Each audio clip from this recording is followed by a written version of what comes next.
The epic battle between Ryomen Sukuna and Satoru Gojo is still only just getting started. This chapter is just straight hands and banter, so let's just get into it. The chapter starts with Sukuna responding to Gojo's comment about him being the challenger. Sukuna kind of just laughs off the hollow purple by simply calling it a surprise attack, and then he proceeds to call Gojo a fish on his cutting board, and he gets ready to throw the hands. Now, Sukuna calling a 200% hollow purple just a surprise attack is wild. We still fully don't know how he tanked it. I mean, he just used reverse curse technique to heal his arm, but I still don't fully understand how you can just tank a hollow purple, which is like, it's like a matter erasing attack, if I'm not mistaken. Like, it's just supposed to obliterate you and take you out of existence. But somehow, Sukuna survived that. They do not call this man the strongest sorcerer in history or the king of curses for no reason. Anyways, the most interesting part of the chapter to me is what Gojo says in response to Sukuna.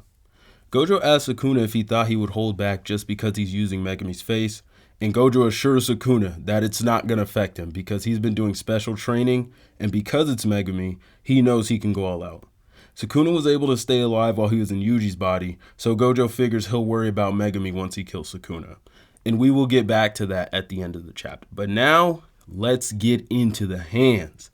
We start with a quick little exchange of punches, and then Gojo lays on the ground to avoid a punch by Sukuna instead of flying with a simple flick of his arm.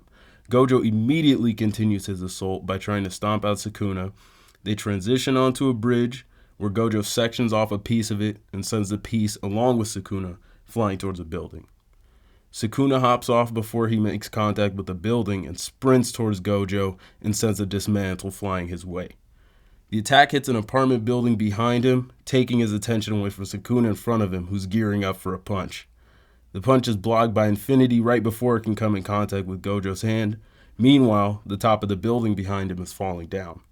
Gojo deactivates Infinity to pull Sukuna into the building, and then Sukuna uses a door to block Gojo's view and gears up for another punch, while Gojo simultaneously gears up for a punch of his own in a Jaja Ken-like pose. The chapter ends with Gojo and Sukuna emerging from the debris of the collapsed building. Gojo says he's going to pin the destruction on Sukuna, which leads to Sukuna responding by asking, who is he to say anything? Gojo suddenly remembers that Mei Mei is streaming the whole ordeal, and unfortunately, we are on break next week. Man, I know it, just hearing it, I mean, I'll have the manga panels in between everything I'm saying, but you just got to read the chapter for yourself and then come back, because it is just, I don't want to say it's peak JJK. Not that it's not like a good exchange or good fight, but it's just Gege and the way, I'm not sure if Gege is a man or a woman, so I'll just say they. The way that Gege can map out fights and follow the action from panel to panel is just, it is always so entertaining.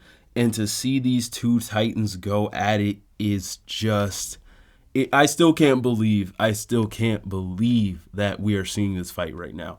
And we are just barely getting into it. There's been very minimal usage of curse techniques. It's mostly just been hands.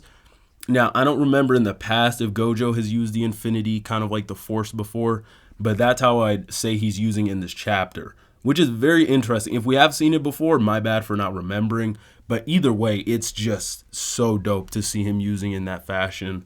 And man, I can't stress enough that when these two start really going all out, Shibuya is going to look like a sandbox when this is all over. Like, there will be no buildings left.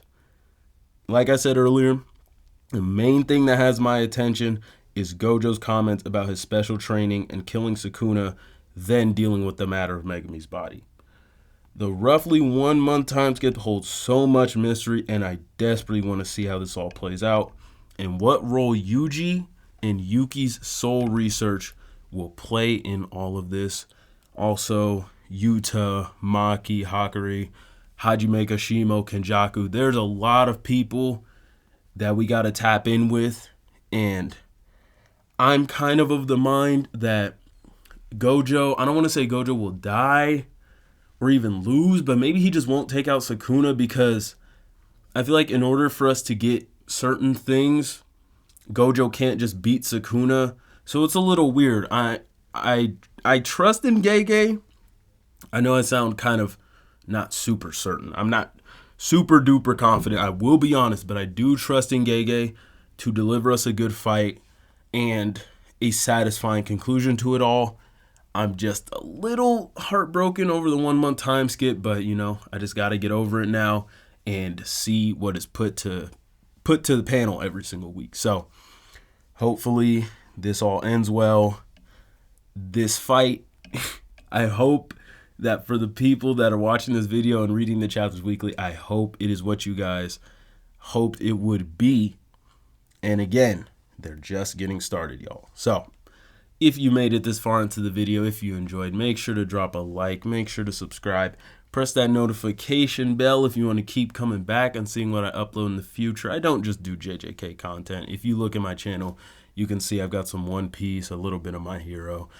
I'm just trying to get back into the swing of things and get back on the YouTube grind for the summer. So if you made it this far, thank you so much. It has been your boy Dougie Fresh, and I'm out. Peace.